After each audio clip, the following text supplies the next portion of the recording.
We all want to be liked. But the truth is that in leadership, that instinct can hold you back. We don't ask for what we want and what we need for the fear of upsetting others. We soften the conversations, we delay the decision, and we lower the bar. However, the truth is, your team don't need you to keep the peace. They need you to be clear and specific. Only then can they self-organize and do the right things to get the right results. My guest today is Charlotte Rooney. Charlotte has led in war zones. Yes, really, war zones, boardrooms and high-scale startups. And now she has stepped out on her own as an executive and leadership coach. In this episode, Charlotte will walk through her framework for getting the balance right. On the one hand, getting the results that you want and need, and on the other hand, building a high-trust environment where your teams can thrive. She will make the case that getting that balance right isn't a trade-off, it's your job. If you lead teams, or if you depend on other teams to deliver for you, this episode is for you. Let's get into it.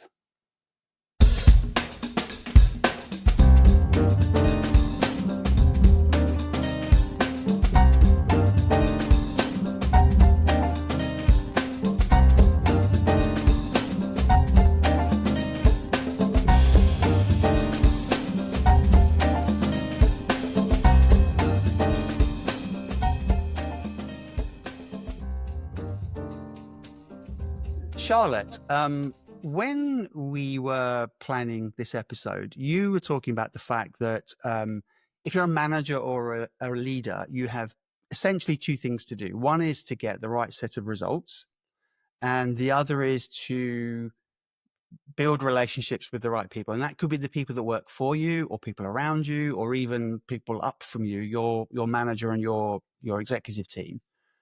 And that a lot of people see a trade-off. They think, I'm either going to chase the results and sort of be this horrible, nasty, demanding person, and therefore burn relationships around me, or we spend a lot of time building the right culture and kind of being nice and making sure that the team is healthy and happy. And they're unquestionably both important, right? You can't have one without the other. So why do you think that so many leaders get that wrong, where they lean into one at the expense of the other? It's a good question. I think the basis of that is a misunderstanding of what we mean when we're talking about maintaining relationships in general, but specifically also as leaders. I think if you assume that in order to maintain good relationships, maintain a good productive culture, an inclusive culture, if you assume that to do that, you have to avoid any form of strife or disagreement or conflict, then that is going to lead you down the path of sort of the ruinous empathy side of relationships, as Kim Scott has in Radical Candour. And similarly, it's also about the way you define results. If you think that results are exclusively the bottom line, how much income did we, or profit did we make as a business this quarter, to the exclusion of all else, then that could potentially lead you to start thinking that the softer side of how did you actually achieve that doesn't matter. And we've all worked for people who have got that balance wrong. We've all worked with leaders who we are surprised by how little empathy they seem to have for what is going on around them. And I know that my tendency has always historically been to go too far the other way and to really prioritize the people in my team's well-being, often to the exclusion of actually demanding from them the results that I hired them to deliver. Yeah, I think I've learnt that same way too. I describe myself as a people-first leader, and I think I've made a mistake. I think I've over-indexed on that at times. I'm so worried about the health and well-being of the team. Sometimes I take my eye off of the results, and I'm wondering, in your opinion, which kind of person generally succeeds? And when I say success, I mean, gets promoted, gets those bigger jobs. Is it the one who's sort of yeah, a sergeant major, commander running around telling people what they want, disregarding people's feelings, really? Or is it the softer side where people are just great people managers and they manage somehow to get the team to over excel? In your mind, we're like, and I know that, you know, one of the conclusions we're going to come to in this conversation is it's pretty much a balance. But if you haven't got that balance, who generally is more successful? In my experience, that depends on where you're working. So if you are somewhere like a consulting company or a tech company, something like that, very corporate, very bottom line driven, then you see, in my experience, more of the brilliant jerk Mm-hmm. promotion kind of side of things. When I was in the charity sector, very much the opposite. It was You were far more likely to see people who were very caring, very nurturing people leaders moving up the ladder. But then what that often meant was when it came to a time when a push was needed, or a difficult decision had to be made that was going to upset some people, because realistically, the choice was between a rock and a hard place. And no matter which one of those you choose, not everyone is going to be happy. They would delay those decisions and or not take those decisions, or just head in the sand, try to ignore that they were happening, because they were so concerned about trying to keep everybody happy. So Yeah. I realize that isn't necessarily an answer, because I've just said it depends, but I do think it is dependent on the culture of the organization that you're in. Yeah. And and I've certainly been in situations, if you go right to the top, like CEO type level, and particularly over the last 4 or 5 years with COVID and everything that happened after that, it's become really clear to them as a business leader, they need to slim down. They need to remove some people, to keep the business alive. And there's no easy way of doing that. You're going to go out into your workforce and you're going to say to them, look, really sorry, but you bunch of people here no longer have a role, in order that the business can survive. And of course, if they don't do that, the business will fail and everybody loses out, right? Exactly, which should make it easier, but I don't think it really does No, for it's most of never us. easy. No, no, I've been there. It's very difficult, very difficult. So what does it feel like? I want to put myself into the position of someone who's, or let's say on your team, okay?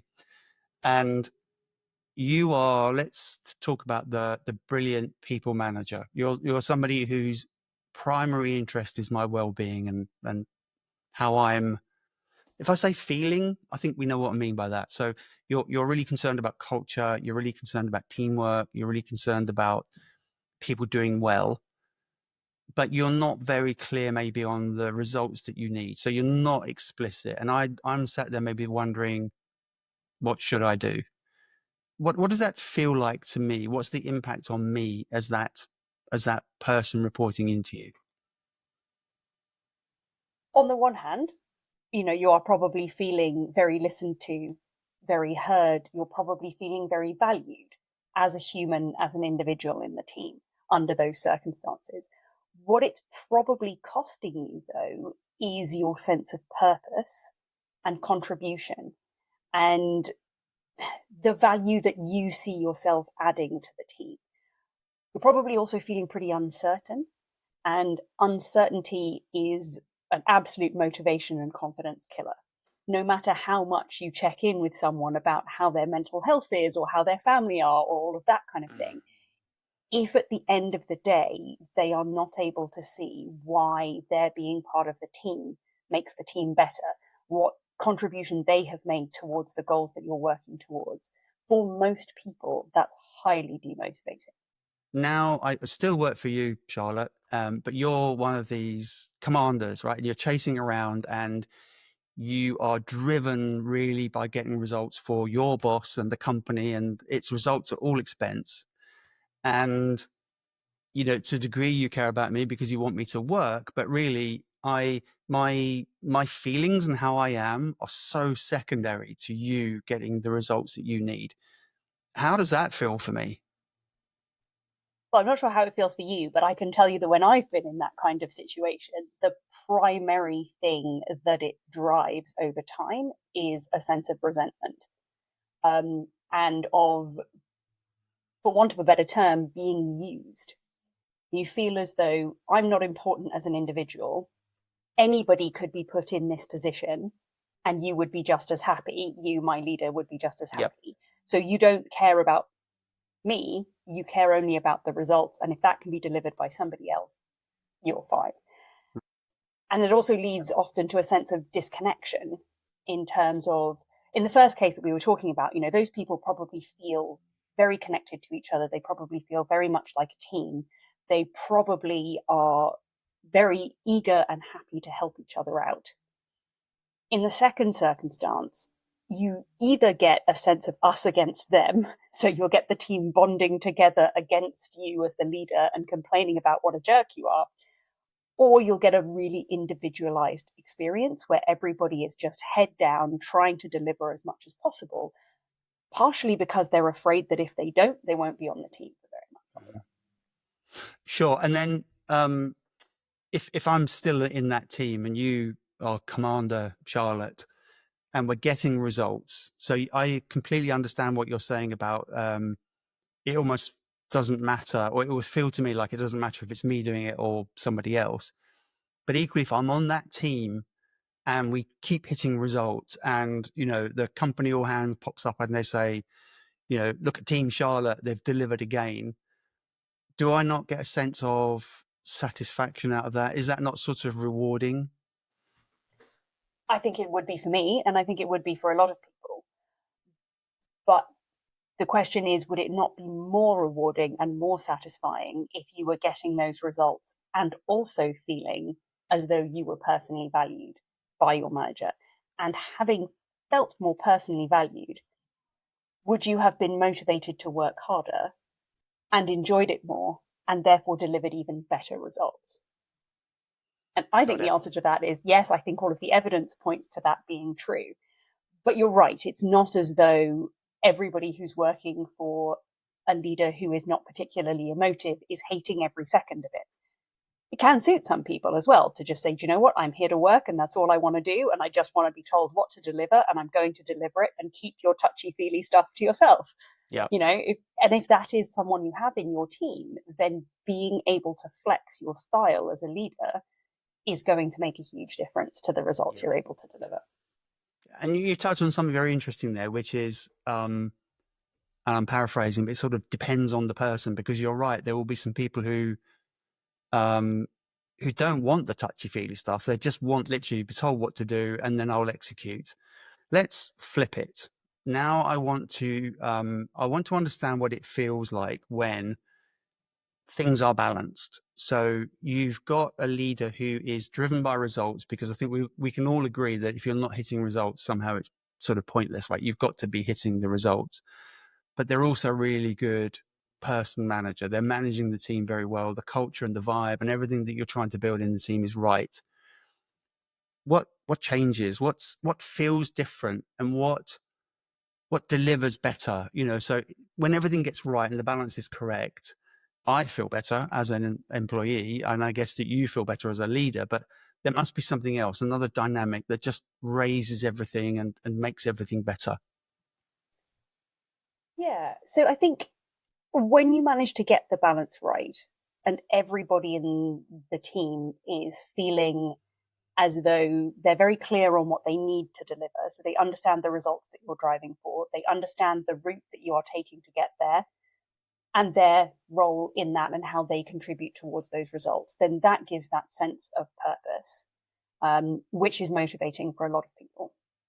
When they also then feel connected and cared for and valued and seen, that gives a sense of motivation on a more personal side. And then you get it sort of feels like a wonderful kind of alchemy. Mm-hmm. And it's as close as you're going to get for most people to this is my dream job, Yeah. is an environment where their contribution is clear, their value is clear, and they feel seen and heard and able to be themselves. And then on top of that, you're paying them to do this. They can see the Mm-hmm. progress that they're making. We're starting to tick all of the boxes that sit in human well-being. And that catalyzes other people in the team as well. So it sort of everybody will kind of feed off everybody else. And that's kind of in my view, I guess, the definition of the high performing team that everyone says they want to be leading. And it feeds itself, and then just everything gets better. It does, and it also means that when the inevitable happens and you do face a challenge, because of course you're going to face a challenge, whatever, however carefully you plan, however carefully you're resourced, you've hired the smartest people, no project ever goes start to finish without having some challenges. But it means that when you hit those challenges, everybody is in their most resourced state to be able to adapt and problem solve. And again, there have been studies in positive psychology which show that when you are in a positive mental state, you're sort of 25% better at problem solving. You're more creative, you're more open. So that's going to make you more adaptable. And so when somebody comes along and says, oh, change of plan, we're not doing exactly what we said we were going to do because the client has changed the scope, rather than having that response of going, oh, you're more likely to have the answer of like, okay, we can do this. Yep. So you're not losing the time with people spinning out when things go wrong. You're immediately moving into solution mode. And that is also going to have a measurable impact over time as it kind of compounds on the result that you're able to deliver at the end, because you're finding better solutions more quickly. Got it. Now, I know that every guest you're going to leave behind for the audience today a step-by-step guide to help reach that kind of nirvana that you've described. But before we get there, and before we talk about, okay, how do we arrive at that situation, I'd like to just explore briefly. If we go back a step, so if we go back to the point where, I'm working for Commander Charlotte, and I feel unhappy, I feel unfulfilled, I've got no sense of purpose, all the rest of it.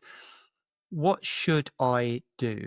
In what way am I empowered to make a change? Should I leave and go somewhere else? Should I moan? Should I come and have a conversation with you? What should I do? This is another one where I think it depends on what your goal is in that situation. If you like the place where you work and you like everything about what you're doing, or most of what you're doing, except the style of your leader, then I definitely think the place to start is by having a conversation with them. Right. And you can do that in your one-to-one, or you can set up a separate conversation if you think it's something that's going to take a lot of time and you want to give it the time that it deserves. And that is a conversation you definitely want to be well prepared for and well planned. Do not, under any circumstances, try to have that conversation off the cuff, because it's going to be emotive, right? You have feelings in this case. And if you haven't planned what you want to say carefully, the chances of it being received in a way that gets you the response that you want are going to be much smaller. That said, if you're in a situation and there's lots of other things going on, and it's not just this manager that's a problem, then maybe, yes, the right thing to do is leave. I would never say, oh, it's never the right thing to do to leave a job. I would just say that I think our brains can have a tendency to go there very quickly when we're unhappy. It's like, well, fine, I'll just quit. Yeah.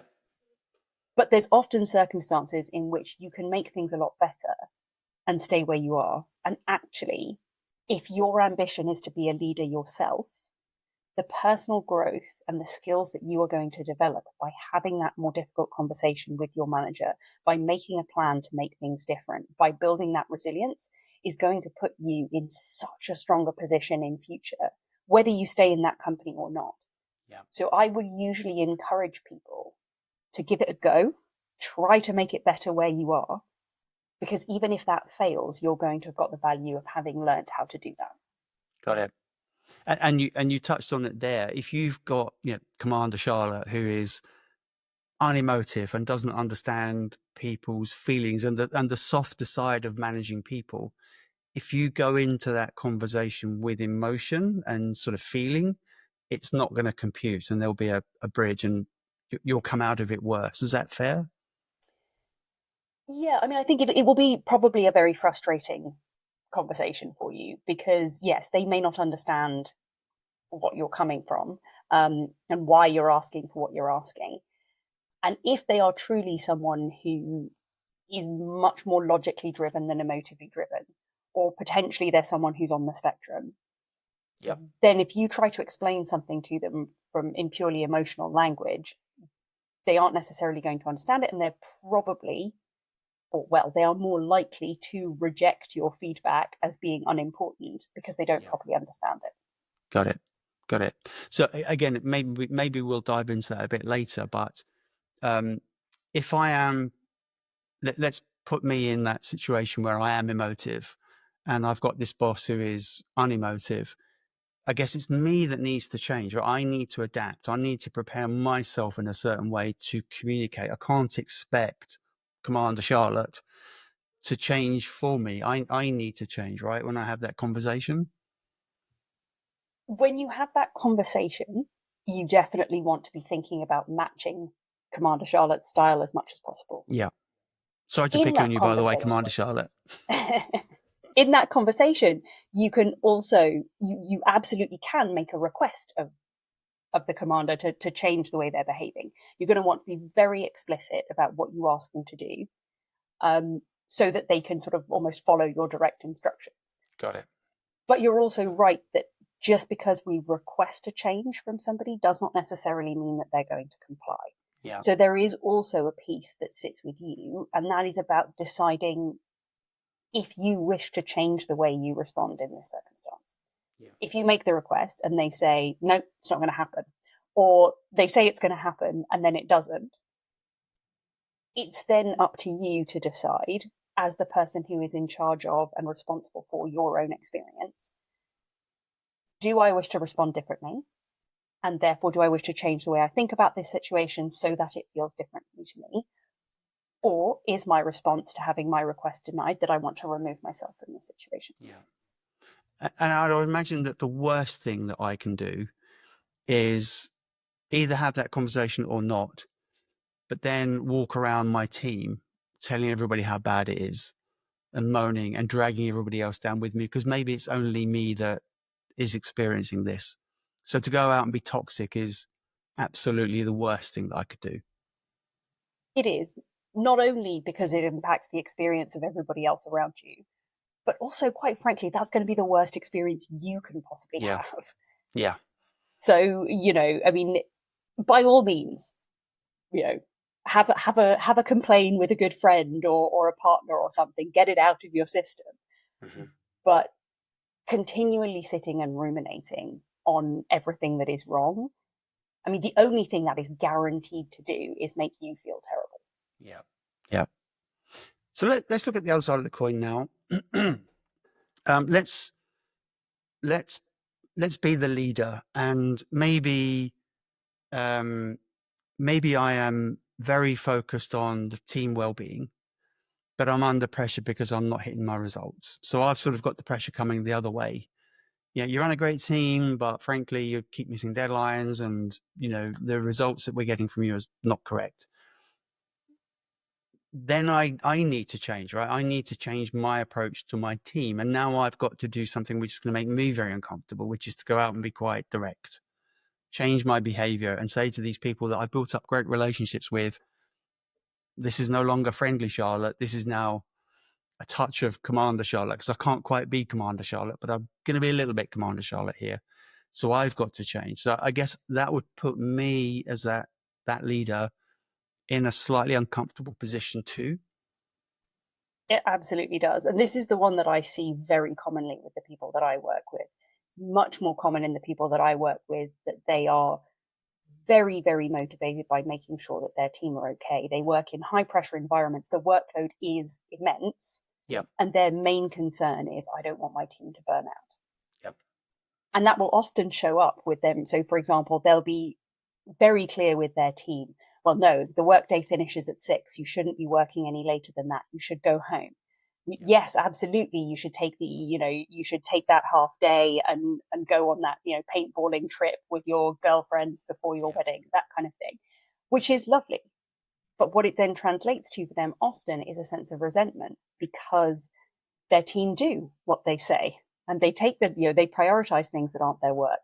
But then that does mean that deadlines get missed. And they are left thinking, well, this person doesn't seem to care about results as much as I do. Yeah.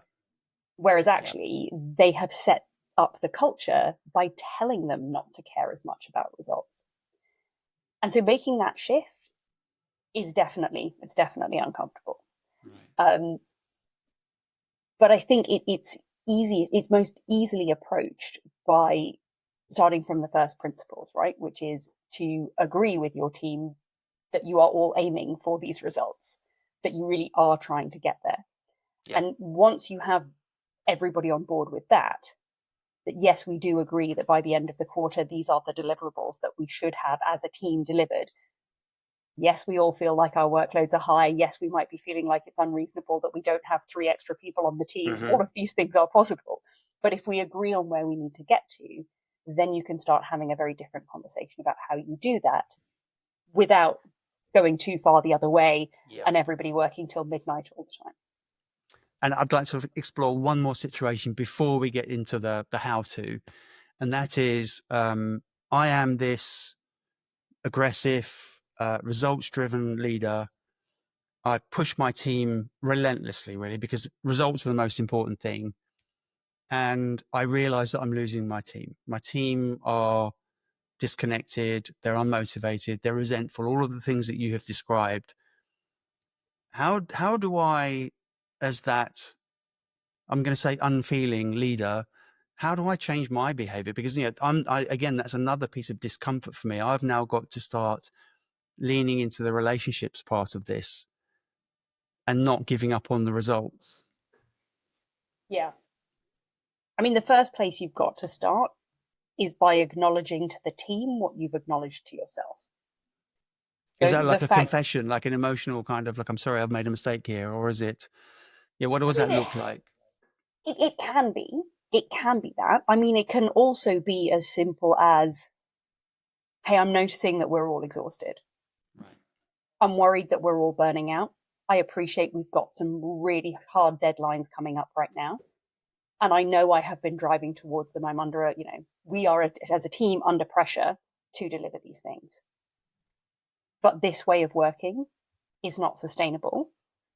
And I would like to open up and talk as a team about what we can do to make this feel more sustainable without giving up on the fact that we do need to hit whatever it is, 200 visits a week. Yeah. Got it. So let's start to get practical now. So I want to look at the brilliant asset that you've left behind for our audience. And it's two things. One is a sense of how to set a set of priorities around the team so that everyone's really clear. And the second part of it is almost a communication plan. So, me as a leader, if I want to get the right result and I want to have the right set of relationships, I need to almost let people know what I'm doing. There's a communication plan around that. Let's dive into the first set of how-tos. So as I understand it, your plan has 3 clear steps. What's the first step? What's the first thing that I should be doing? So I call this plan results first prioritization because that's the first step. The first step you have to ask yourself is, what are we trying to achieve? So if you were, I don't know, doing your H2 plan, for example, in 6 months' time, what will be true that is not true now is the question. What will have been created? What will have been delivered? What will we have that we don't have? And Okay, you want to make sure that. sorry to interrupt, but so is that? I know that as a leader myself, sometimes that's as a business result, which is quite detached from what the team will do. And maybe the team are working on things where there's a lagging benefit. What we do now will have an impact in 6 months' time, or is it we will get this project completed? What do you mean by what will be true that isn't true now? Yeah, it's a really good question. So you want to get this definition is things that are within your control. So if you have a business goal that needs to be true in 6 months' time that has a 3-month lag, then 3 months before that, what does your team practically have to have completed so that that is going to deliver 3 months later? And the bit that you want to have in your plan is what your team practically has to deliver, because the things that are outside of your control are outside of your control. Yeah. And realistically, you don't want to be spending any time worrying about those at all. You don't want to waste your headspace on it. Yeah. So my leadership experience is in technology. So, I've run technology teams, and I've noticed a few things. You can be fairly specific about the work that we have to complete in 3, 6 months, whatever it is, time. And you can describe the business benefit.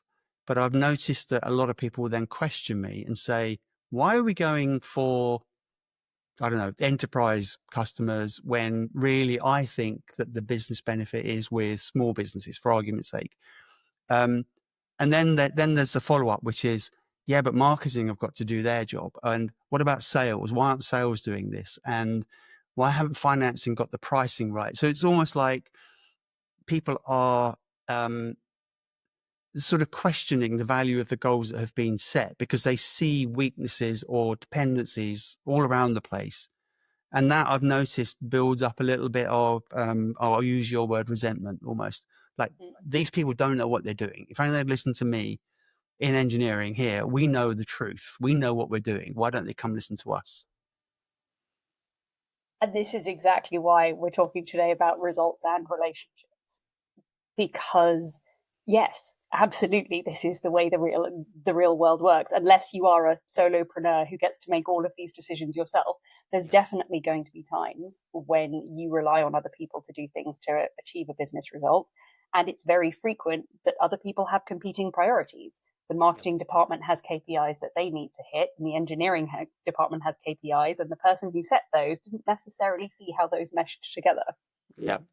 And so that's where you need the relationships, and not necessarily the relationships that are just, all sweetness and light and positivity. You need the relationships of honesty and trust that allow you to sit down with these other people and say, okay, what's on your plate? What's on my plate? Where do these things not align? And how are we going to work that out? So I don't think that's necessarily for you as the leader. That's not a conversation you're having with your team. That's a conversation you're having with your peers and potentially also your executive team. Yeah. So that you can then resolve those questions. And it may take a bunch of bilateral conversations. It may take one big conversation all coming together. But if you have cultivated mutually respectful relationships with all of those people, finding a resolution is going to be so much easier because we all want to resolve things with people that we like. Yeah. And I think I already know what you're going to say to this, but there's also a sense sometimes of the message is being cascaded down. So, I know that I've been involved in conversations with the executive team, and yet we all know very clearly what we're doing and why we're doing it. And I'm oversimplifying, but you come back and tell the team what it is. Because it's been cascaded down, the team then look at me and say, well, you didn't talk to me. You didn't consult me. Why isn't anybody coming talking to me? How do I overcome that? Because I can't drag my whole team into these meetings and say, be here and watch it happening. You have to trust me that actually I've had these conversations and where we are is the right path. So trust me, just execute, please. That is a really difficult one. And, I've been on both sides of that conversation. The person who was saying, well, if you'd asked me, I would have told you this was going to be unfeasible. And the person at the top going, there's a reason we didn't ask you. And it's because you would have said it was unfeasible. Yes.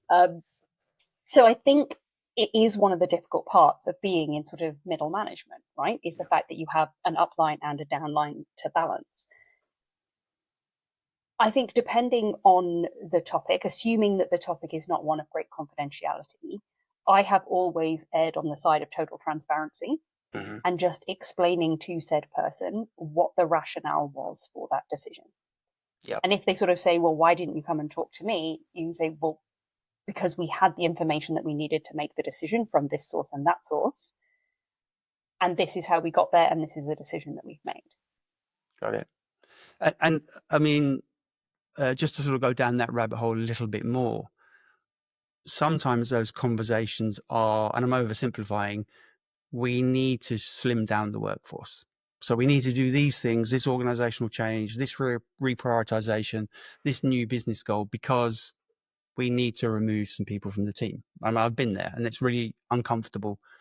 And there's no way you can be transparent about that. You can't go into your team and say, please reorganize so that I can remove a third of you. I mean, I don't think you can't put it like that. You can't put it like, you give me the answer for a reorganization which allows me to take 33% of the people out of this team. But I think you can frame it in other ways if you want the team to help you find the solution. You can sort of thinking about, efficiency, getting things done faster. You can pull on the threads of dissatisfaction that you know about in your team, the frustrations they have with current ways of working. You can definitely do that. I personally, and I think this is controversial, but I personally do think there is value in a business being very clear when they are in difficult times, being very transparent about their finances. And if there does need to be downsizing, I think telling people that that's what you're doing and why you're doing it. Nobody likes that situation. Nobody wants to find themselves in that situation. But I think it is worse when people feel that they had no warning and suddenly 25% of the teams across the board are losing their jobs and everyone feels blindsided. Yeah. Because it's really terrible for the people who have to leave, right? But as a business, you have to be focused on the people who stayed behind. And if you mismanage this situation, you will know perfectly well the damage that you're going to do to the business afterwards is huge. Because of the effect of the people who are still in the team. And you need the people who are still with you to still trust you, to still want to work for you, to still be committed to the results and the goals that you have set. And I always find that more transparency is better than less. Right. But I know there are people who disagree with me. Yeah. And I think there's a healthy dose of it depends, because you're right. I also agree, like transparency is the best way, but there are times when, maybe you can't be, but yeah. So your first step is to be super clear about the end goal that you want to achieve. And then you communicate that into the team so that everybody's on the same page. They know, because I think also I've experienced where people question why they're doing stuff. Why are we spending our time doing this? But when they understand the why, what their end goal is, then suddenly that work is more valuable and they get it. And then the work happens better and faster. Absolutely. And the way I also think about doing this in a practical sense is you're agreeing this goal with your team. And so not only so that you're all on the same page, but then also so that they can be involved in the what goes into getting us to that goal. So they've already answered their own, why am I doing this question? Why are you doing it? Because you told me it was a necessary step to get to the goal that we've agreed. Yeah, and also people want a lot of involvement and engagement. They want to be left alone to do the how. Again, if I put my engineering head on, if you're very clear about the outcomes that you want and just say, hey, make it happen, within reason, they can just go off and do the right thing. But they're really super clear about what they're trying to achieve, and therefore the end result is better. So I suppose that I guess what I'm trying to say is that being super clear about the outcome that you want gives the team more autonomy and ownership as well. Absolutely. If you're not clear on what you're trying to achieve and why you're trying to achieve it, then trying to give people autonomy, that's what feels like the sort of abandoning people. It feels like you're just leaving them to float. Whereas if you said, no, this is where we're trying to get to, and this is why we're doing it, you tell me what the best way of getting there is, and then we'll make it happen. That's proper delegation of the ownership as well as the outcome. Yeah. And I've seen the opposite, where the more sort of people driven, to them, autonomy is not being involved. What are you doing? I'm doing this. Oh, okay. And that it's not really autonomy. It's just complete uncontrolled freedom. And actually they're going in the wrong direction. But because you're not results driven enough, then you don't get the results because the team are off doing their own thing. And, Exactly. A sort of a softer leader like that will be out of control and does not get the results. And then they really suffer. Exactly. And it will often, that style of sort of, kind of hands off also is what leads you to finding yourself in that situation where you feel like you're fighting fires all the time because you don't have any advance warning. And so it only comes into your notice when it's on fire. Yeah. Whereas if you've got the communication systems in place and if you've got that clear plan in place and you know person A should be doing this part of the plan, it's very much easier to know when it's starting to go off track so that you can step in and get them the support and the help that they need earlier before everything goes off the rails. Got it. So your first stage is be super clear about the results that you want, the end goal and where you're going. And then your second part is categorize your tasks based on impact. And I'm really interested, I think I understand it, but I'd really love to understand what you mean by categorize, first of all. Sure. This is kind of it's a multi-stage process. So the way I think about doing this is you've agreed the goal that you want to achieve. Let's say it's build a certain piece of software. Then what you need to do is get everybody who's going to be doing the work on that to do a massive brain dump of every single activity, every task they think is necessary to make that goal happen. And you just write them all down. And this is called lots of different things in all of the different kind of project management styles, but it's essentially your biggest list of things that you could possibly do. Not everything on that list is equally important. Yep. Not everything on that list is equally difficult to do. And so if what you want to do is get to your result as efficiently as possible, as quickly as possible, you need to categorize these tasks so that you know what are the big needle movers. And by that, I mean, what are the if you're using a Moscow, like what are the must-haves? Yep. If we don't do this, our solution will not work. Mm-hmm. And you want to get all of those together. And then all of the other things are low impact activities. You could do them, but you will still get the minimum viable product if you don't do them. So you've then got two categories there. But to kind of complete the sort of planning process, you want to split them again, and you want to split each of those two categories by basically how difficult is it to get this thing done. And so if something is then impactful and easy, and the definition I use for easy is I and my team can get this done with the resources that are currently at our disposal and without relying on anybody else. That's easy. Or is it hard? And that is we don't currently have the resources or the skills, or we are dependent on somebody else to do something so that this piece can be complete. And then you split high impact and easy, high impact and hard. And you can do the same as well with the nice to haves too. So you then have, easy and low impact, hard and low impact. Yeah. And so now you've got basically a 2x2, which will give you a sense of where you're going to start. And the first thing you're going to do is you're going to take everything in the bucket that is hard and low impact and you're going to chuck it, because that's lots of energy for very little return. So we definitely don't want to be wasting our time doing that. But I've experienced where you go to a team and you say what you're doing is low impact and difficult or whatever, and it right now it doesn't prioritize. We have to stop doing it.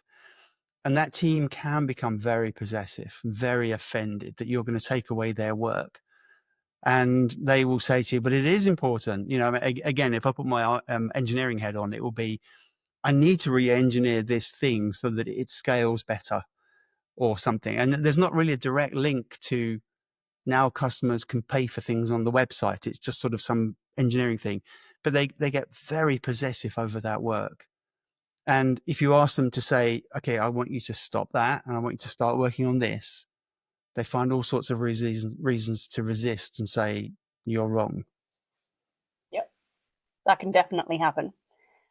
And I think that is because you're not necessarily fully aligned on what the outcome is that you're trying to deliver. So back to stage one. Me, that's where I would go back to at that point. So before going to a team and being like, cancelling all the project that you're doing right now. Yeah. I mean, in an ideal world, of course, you've done this planning before anyone started doing any work. So they didn't get started on doing this thing. But obviously in real life, that doesn't necessarily happen.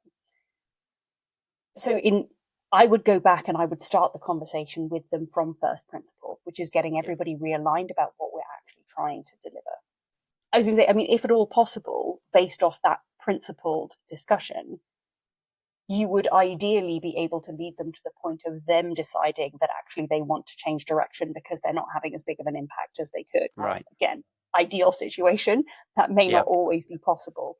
But if you can in any way use your communication skills and your relationship skills to lead that conversation to where the idea, this is low impact and actually a lot of work for very little return, comes from them, that's going to make that decision a lot easier. Right. So, and do you see that taking place in sort of a big organization or department wide workshop presentation where you bring everybody together, or do you see that as a series of sort of team based conversations? I've done both. And each have advantages and disadvantages. A massive organization wide workshop can be really Mm-hmm. effective, but of course it's also very expensive, Yeah. and it may not be feasible, and it certainly isn't feasible for every single project that you're working Yep. on. So Yep. I've done that when we were working with a large multinational who wanted to basically completely restructure, and we got everybody together and we did a series of workshops, and we did kind of replan every single department in the organization to Yep. get to the point where we were able to reduce the workforce by the amount that they wanted to, while still being able to deliver what Yeah. they needed. But that's a huge initiative, so it did kind of justify the expense. Yeah. I think most of the time, this is probably going to be team conversations, even bilateral conversations with the people in the team who are most influential. There are always people in teams who are kind of the leaders of the thinking and the leaders of the culture in that team. So sometimes it's going to be bilateral with them, and then them using their influencing skills to kind of bring people along. Got it. And it strikes me, and I've seen this as well, that when you do that process, no matter how you do it, you want to be inclusive and you want that transparency that we've spoken about, and you want people to be really clear about where they're going. But there is an element of inviting opinion. So people will go, okay, cool. I know where you want to go. Let me tell you how I think it should happen. And sometimes their sort of proposal, that what they suggest that we do actually is not what we've already decided that we should do. How do you handle that? How do you encourage opinion and input and engagement, and yet at the same time sort of control the outcome that you want? It's a really tough one. And it goes back to what we were talking about in the very beginning of this conversation, right? Which is that there are going to be times when you have to accept that it is not possible to keep everybody happy. Mm-hmm. Mm-hmm. And you have to be prepared as a leader to make calls which some people are not going to like. I was just going to say that said, I would also, I think if you have, as a leadership team or as an executive team, if you have reached a decision and there is no room for change, this is what we're going to do and this is the way we're going to do it. I personally would not at that point invite opinion, Mm-hmm. because that seems to me to be a bit of a waste of people's time and energy. Yeah. I would only be in the position personally of inviting people of their opinion if there was still some flexibility in the plan that meant it was possible, if someone came up with a really good idea, that we could incorporate it. Right. Because it is very, very frustrating to be Yeah. asked for your opinion, to put time and energy into that, to make a proposal, and then have someone go, "No, we're not doing that." We didn't really want your opinion anyway. Yeah. Yeah. Exactly. When I reflect, and I'm sure it's more complex than this, but there are almost three different types of leader. One is what I call a manager, which just literally manages what's in front of them. They're very efficient. They help with execution and they get stuff done. And then you have a leader, which I think is probably the best model, which is, setting that goal, or setting that sense of direction and communicating it and saying to everyone, we're going over that big hill, and everyone gets motivated and they know why they're going and they go over the hill. And the third one, which is the sort of the commander, as I call it. And so Commander Charlotte, who's just sort of very telling people what to do, very dismissive opinion and input. But it strikes me that if you exist as a commander, it's not very healthy and you're not going to be truly successful. But there are times when, particularly if you're that leader and you're trying to encourage people and motivate and lead and set direction, there will be times when people resist and don't want to come with you. And you have to flip into that.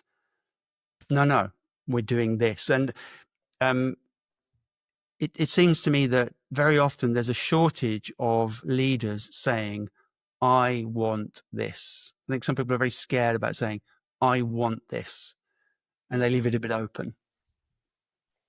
Yeah, I think there is. I certainly notice amongst the sort of leadership conversations that I'm in that there is a trend at the moment towards less commandeering leadership. Mm-hmm. Mm-hmm. People talk a lot about servant leadership and collaborative leadership, and I think this is a great thing because I agree with you. I think someone who exclusively operates from the commander position, not much fun to work for, Yeah. and unless they are a unique unicorn genius, they are not going to have the right answer every single time by Yeah. themselves.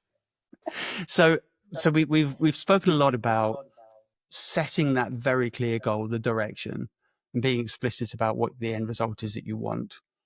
Then we've talked about prioritizing tasks based on impact and effort to a degree so that everybody is doing the right things to get the right result. And then the third phase is around execution and keeping focused and then putting it into practice. Exactly. Once you have agreed what are the things that make the most difference to get you towards your goal, you just want to get cracking on those as quickly as possible. And I always advise people to start with your quick wins. So those are the big impact, easy things to do. Get those rolling straight away. Get your big impact, hard things on the calendar and rolling because they're going to take more time. You need to plan how you're going to use your relationships to get the support that you need. Having those conversations with marketing, having those conversations Mm-hmm. with sales that gets everybody around, around the table agreeing that your engineering solution is actually where the money should be going. And so you want to start doing that as quickly as possible because those dependencies otherwise are potentially slowing you down. And then with your low impact, lower value activities, the lower value and easy ones, I always keep them in the back pocket because when there's times that things aren't going as well as you wanted and you need a quick win, but you've already finished all of your big quick wins, it's nice to be able to pull some of those out and be like, okay, let's just spend a week doing this. We're going to get back on that horse of things moving forwards, and that's going to make people feel better. So it's Mm-hmm. nice to have some of those in the background. Um, and the other thing that they can be useful for is if you have small gaps where you need to keep people busy Yeah. while you're Yeah. waiting for somebody else to do something, then you can start doing some of those nice to haves that are easy to implement. And then you're ending up with a product at the end, which is going to be better than it was before. It's going to be beyond that minimum viable product and it's going to be a nice product. Yeah. But the problem with them is you don't want them to take the focus away from the things that really, really matter, which is why it's good to get people clear right from the start what really matters and what doesn't. And of course, Right. it is possible that over the course of implementation, your opinion may shift and you might think, we thought at the beginning this activity was really high impact, but now the spec has changed a little bit and actually it's not as high impact anymore. So this is not going to be a one and done situation and 6 months ago we said this one was low value, so I'm not looking at it ever again. You do have to have that flexibility and you do have to be in conversation with the people who are doing the work Yeah. so that you can really understand. And you do also have to be in conversation with the people who set the original goal, because we've all had it where halfway through something that we've been working towards really hard, suddenly, the direction has changed and your Yes. plan goes out the window. Yeah. I was actually going to dive into that in a little bit because I think, I guess a few things can happen. I mean, I've been in a place where the CEO has changed and then suddenly it's like, what are you doing that? We should be doing this. And the whole thing shifts. And also, as you described, the sort of the more molecular things that people are working on, which build up to this bigger thing, they do change. And in some instances, there's quite a lot of that sort of low level change. And what I've noticed is that people, reporting up to you, people around you, looking at you and kind of go, you've lost the plot. You don't know what you're doing. You keep changing your mind. Last week, that thing was important and now you're saying it's not and it's this thing. Will you make your mind up? But it has to happen, right? You can't just fix the plan at the beginning and go, we are religiously going to stick to that no matter what. And I'm not sure who it was. I think, is it Eisenhower who said, planning is everything, but plans are nothing. Yeah, the one that I always remember, yeah, no plan survives first contact with the enemy, and the Yeah. enemy being real life. Or as So Mike yeah, I Tyson said, mean, everybody has a plan until they get punched on the nose. I think that is also true. um, and the ability to think on your feet, the ability to adapt is obviously a really Yeah. key leadership skill. Yeah. And again, I think this is why it's not just about results and why it's also about relationships. Because, yeah, sometimes somebody is going to come up to you and say, stop flip flopping, like make your mind up. What is it that you Yeah. want from me? Yeah. I know I have been in a situation where that's happened multiple times in one day. And, you know, at the time I was working at McKinsey and the pace there is incredibly fast. So you've Yeah. been full at it, hammer and tongs for 3 hours. And then the partner walks in and goes, no, just had a Change. conversation and we've changed it. And Yeah. you're like, Yes. Yeah. And it could even just be priorities. It could be we have 10 things to do. We've set them out in this order and we're focusing on number 1, 2, and 3. But suddenly number 7's now the most important thing. So put away number 1, 2, and 3 and do number 7 now, please. exactly.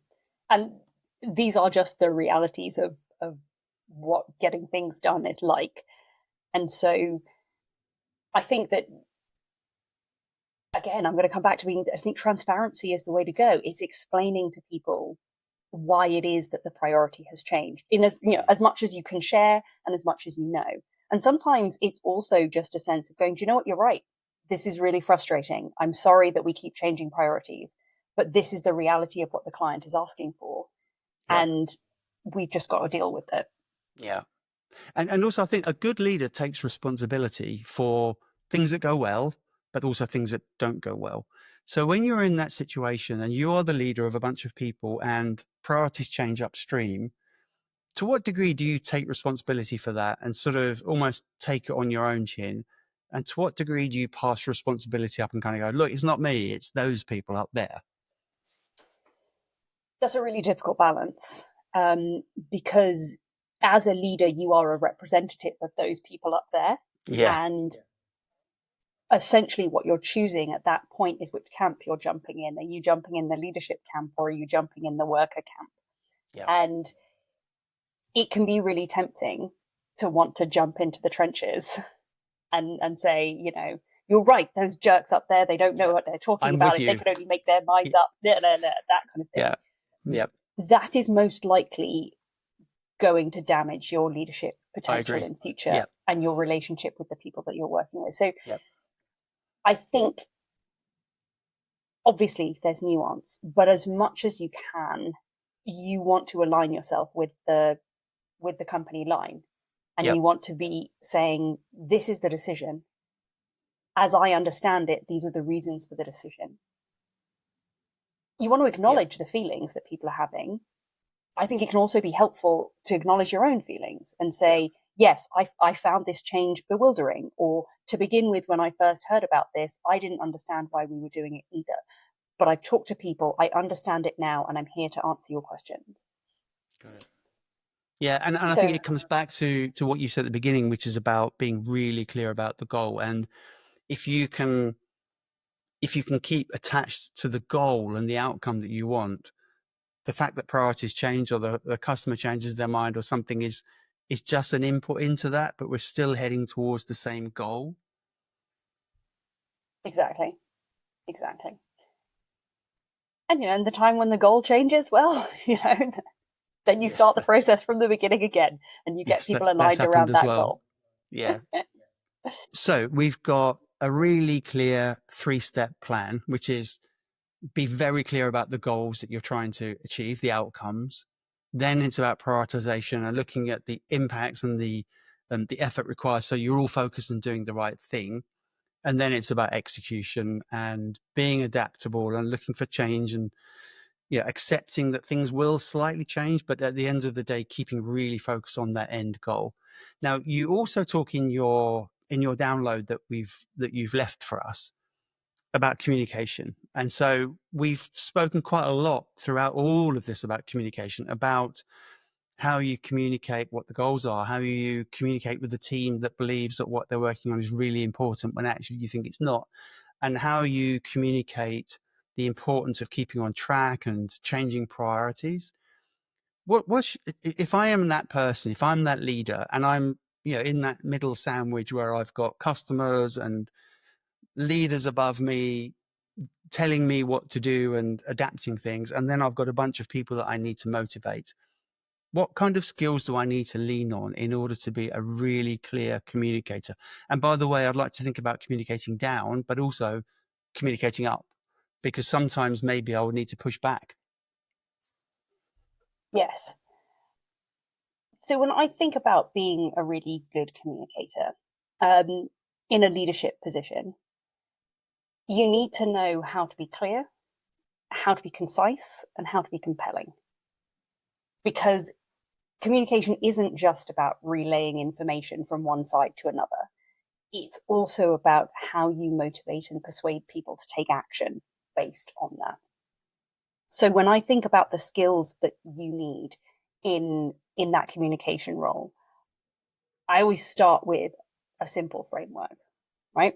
Which is thinking about the person or group of people that you are talking to or writing to or communicating with in any way.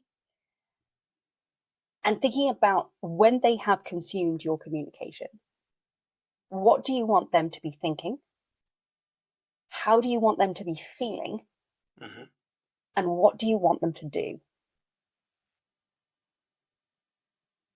And that, I think, applies blanket across any kind of communication that you're going to do, because we often think that what makes people act is facts and arguments, but it's not. What makes people act is how they feel. And what makes them feel something is what they're thinking. It's not the facts, it's what they think about those facts that is then going to determine their emotional response, and that's going to determine what they do.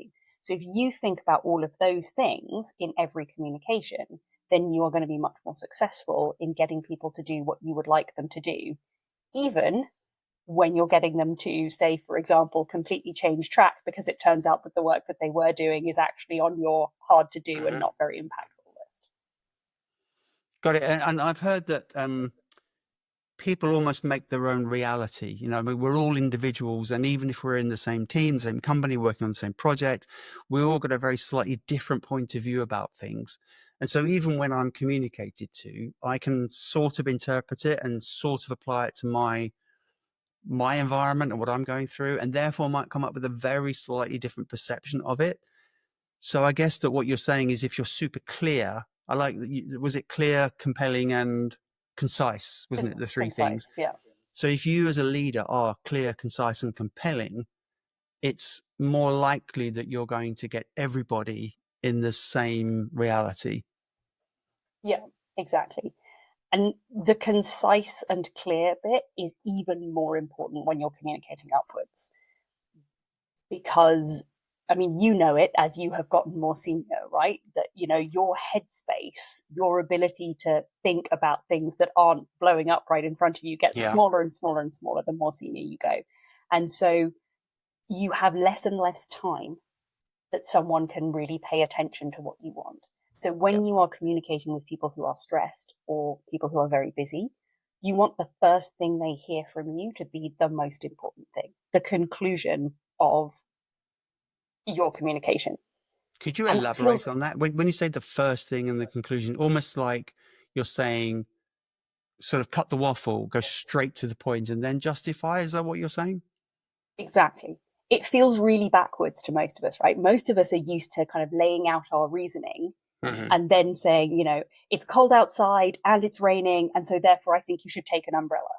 Right. And I'm saying, no, take an umbrella. It's cold and raining.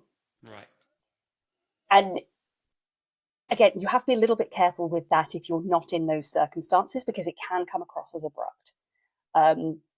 If you just start with, I think you should do this, and then give your reasoning, sometimes people are a bit like, oh, don't know why you're telling me what I should do right from the start. Yeah, or even worse, it would be great if you took an umbrella. Yeah. Most leaders I find are really appreciative with, this is the conclusion that I've come to, this is the action I need from you. I need you to approve, blah, blah, blah, because. Yeah. And then you give them And you also want to keep your reasoning as concise as possible. Yeah. I recommend no more than 3 supporting arguments for any request that you've made. They can always ask you for more information if they're not satisfied with the information that you've given. But if you give 25 reasons and the 3 most important ones are kind of buried in there, the chances that they miss them because they get called away or it's just too much and they're skimming is so much higher. And then they're less likely to do the thing that you wanted them to do because they didn't hear the really important reasons. Yeah. So we used to call this top-down communication, as opposed to, so you're imagining it like a pyramid and your point is at the top and your supporting arguments are underneath. And we're used to starting at the bottom of the pyramid and going up towards the conclusion. But certainly when communicating upwards, I highly recommend starting at the top and going down. Yeah. Again, I've experienced that myself, where you are responsible for such a lot and there's so many things going on. And if you sort of cascade it down, you've got 150 people doing things today. And somehow you're sort of responsible for all of that, but you cannot know what everybody is doing. And so you do rely on this cascading of information. You do want signal, not noise, don't you? I think that's a brilliant way of describing it. Yes, signal, not noise. Fantastic, Charlotte. So we've been through your framework, 3 main points, and I'm going to repeat them again because I think it's really, really important that we do. Number 1, get super clear on your goals and what you're trying to achieve. Number 2, then ruthlessly prioritize based on the impact towards those goals and the effort involved in doing them. And thirdly is about execution and about how you then keep everybody on track and how you adapt to change. And running through all of that, we've talked about communication. So the importance of communicating each one of those stages so that everyone above you is super clear that you've got it and you're communicating the right message, and that everyone around you who you're asking to deliver understands why and can adapt to change. Is there anything that we have not touched on that you think we should just cover off? I think the only thing that I would add that we haven't really talked about is, so we talked about the tendency to swing to one extreme or the other, caring too much about feelings or caring not at all about feelings. Yep. And obviously, ideally, you want to be somewhere in the middle. But that can then lead you to obsess over how what you're doing is impacting other people around you and the feelings that they're having. Particularly, as I just said, people act based on their feelings. So you do need to be thinking about that. But I also want to make clear that you are not, as a leader or as a human, responsible for other people's feelings. You can do things which might influence what they're thinking about, which is going to influence the way that they feel. But you can't make them feel anything. They have a choice in between what you do and say and how they react, which is not to say that you take no responsibility for the way people feel around you. But also, I see people a lot tending to really over-index on that, to spending a lot of time trying to control the way people feel around them, which is ultimately not possible. And allowing yourself to really understand that you are not responsible when you take an action as a leader that is reasoned and thought through and communicated as sensitively as you can, and somebody still gets upset, which is going to happen at some point, you are not responsible for that person being upset, and you have not failed if that happens. Yep. Understanding that is a very powerful place to start your thought process around the persuasion and the communication and the leading that you want to do. And I think that's why your framework is so powerful, because without any structure or guidance, we've all been in stressful situations where a project is, running late and on fire and changing direction. And it becomes quite emotionally charged. You get stressed, you behave in a different way, and you sort of lose track, and you do swing one way or the other. You become like super results obsessed or super emotional and caring about your team, and you sort of lose that balance. Your framework that you've got here is a good place just to come back and just go, okay, what am I doing here? What's the framework? What should I lean into? Yeah, it is. And the other thing to say is if you are even noticing that that's what you're doing in that situation, you are doing better than 95% of people, right? Great. I read this statistic recently that 95% of people think they're self aware, but only 15% actually meet the criteria of self aware people when tested. So give Wow. yourself some grace as a leader. How just interestingly, how would I know? How would I know if I'm self-aware? How would I check in with myself, and what would I do if the conclusion was I'm not self-aware? So I think you will know if so, like you were just saying, if you get into a stress situation and you can swing this way and that way, if you notice that about yourself, oh, this is not my usual way of operating. Or if you notice when when that you have approached a communication in a different way to usual, or that you've had a really strong emotional reaction to something that you normally wouldn't, those are all signs that you are self-aware. Yeah. The other thing that that will tell you that you're self-aware is that when you get feedback from people, it doesn't surprise you. If you consistently get feedback from people and you think, well, that's not like me, Yeah. then I'm going to gently suggest that you need to take a closer look in the mirror. Yeah. Yeah. Um, Yeah. and I When think that everyone is when everyone also, presents the same problem, it's not them, it's you. and I think that's also where you start. If you want to know, start with the feedback that you've gotten and see whether or not it resonates with you. If you don't get a lot of feedback, start by asking for some, and that's going to help you to start being more aware of what other people experience around you and how they experience you as a leader. So people who are watching this or listening to this, first of all, I encourage them to download this framework and have a look at it and apply it, because one of the things that we insist on here at Build Your Edge is that people don't just listen, but that they do actually download things and put it into practice, because that's how you retain things. But they may want more. They may want to reach out to you, Charlotte, and they may want to say, "Hey, can I just chat through something I've got going on? Can you help?" How should people reach out to you? The easiest place to find me is always on LinkedIn. So my URL is just my name after the LinkedIn bit. So you should be able to find me that way. I Great. answer every message I get. So feel free to connect with me and send me your questions. Super. And maybe they can ask you the question that I haven't yet asked, which is, and I think we should not go into it here. You can do this when people reach out to you, but which is the story about when you had a gun held in your face, which I'm sure will be really interesting. So if nothing else, I encourage people to reach out to you and ask you that question themselves.